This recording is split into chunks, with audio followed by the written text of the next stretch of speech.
আসসালামু আলাইকুম। বেশ কিছু সময় আগে আমাদের কোয়েল পাখির খাবার শেষ হয়ে গিয়েছিল। পরবর্তীতে ভেবেছিলাম যে আমাদের কোয়েল পাখির যেহেতু খাবার শেষ হয়ে গেছে আর খাবার যদি টাইম টেবিল মতো না দেয় তাহলে আমাদের কোয়েল পাখির সমস্যা হতে বা ডিমের প্রোডাকশন কমে যেতে পারে। এজন্য আমরা সরাসরি চলে গিয়েছিলাম আমাদের যেখান থেকে আমরা বস্তা আনি বা খাবারের বস্তাটা আনি, নারিশের লেয়ার 1টা খাওয়াচ্ছি বা লেয়ারটা খাওয়া, এই খাবারটা আমরা আনতে যাচ্ছিলাম হলো তাদের গোডাউন। আর গোডাউন থেকে আমরা যেই খাবারটা আনি সেটা হচ্ছিল লেয়ার। ছোটকাল থেকে যারা কোয়েল পাখি লালন পালন করেছেন তারা একটা জিনিস ভালো করে লক্ষ্য করেছেন যে আমাদের কোয়েল পাখির জন্য দুটো খাবার খাওয়াতে হয়, যেটা নারিশের আর হচ্ছে লেয়ার 1। আমরা চলে এসেছিলাম গোডাউনের সামনে। আমি যার কাছ থেকে সবসময় খাবার নিয়ে থাকি তার নাম হচ্ছিল রাজু ভাই। আমরা যখন কোয়েল পাখি লালন পালন করা শুরু করেছিলাম তার কাছ থেকে আমরা কিছু বাচ্চা নিয়েছিলাম। পরবর্তীতে তার কাছ থেকে বাচ্চা যেহেতু নিয়েছিলাম, পরবর্তীতে সে আমাদের সাজেস্ট করেছিল নারিশের খাবারটা খাওয়ানোর জন্য। পরবর্তীতে তার কথা মতো অনুযায়ী আমরা নারিশের খাবারটি খাওয়াচ্ছিলাম। পরবর্তীতে যখন ডিম এসেছে, পরবর্তীতে তাদের কাছে জিজ্ঞাসা করেছিলাম যে ভাই আমরা কোন খাবারটা খাওয়াবো। পরবর্তীতে তারা বলেছিল যে লেয়ার খাবারটা খাওয়ানোর জন্য।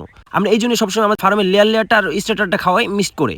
আর আপনারা যারা কোয়েল পাখি লালন পালন করেন আপনারা সবসময় লেয়ারটা খাওয়ানোর চেষ্টা করবেন। আর ডিমে আসার আগে নারিশের যে স্টার্টারটা আছে ওই স্টার্টারটা খাওয়ানোর চেষ্টা করবেন। পরবর্তীতে আমরা বস্তা উঠিয়ে চলে যাচ্ছিলাম আমাদের দোকানে দিকে। ওইখানে আমরা আগে টাকা দিয়ে রেখেছিলাম। পরবর্তীতে আমরা ওইখান থেকে রাজুবার সাথে কথা বলে চলে যাচ্ছিলাম, কিন্তু তার কিছু বস্তা ছিল, সেই বস্তাগুলো সে নামিয়ে রাখতেছি। আমাদের এখানে একটা বস্তা আর সে ওইখান থেকে দুইটা বস্তা আনতেছিল, তার দোকানের বস্তাটা শেষ হয়ে গিয়ে এই যে যাকে ভিডিওর মাধ্যমে দেখতেছেন ওই যে মনে হচ্ছিল আমাদের রাজু ভাই। আমরা রাজু ভাইয়ের গোডাউনে যাওয়ার আগে আমরা কিছু ওষুধ কিনে রেখেছিলাম আমাদের কোয়েল পাখির জন্য, তাই ওষুধটা বুঝে নিয়ে নিলাম। পরবর্তীতে আমাদের যেন কোনো সমস্যা না হয়। আর ওষুধের বিষয়টা সবসময় একটু বুঝে নেওয়ার চেষ্টা করবেন আপনারা যারা কোয়েল পাখি লালন পালন করতেছেন। পুরোপুরি আমরা বাজারে কাজ শেষ করার পরবর্তীতে আমরা চলে এসেছিলাম আমাদের ফার্মে।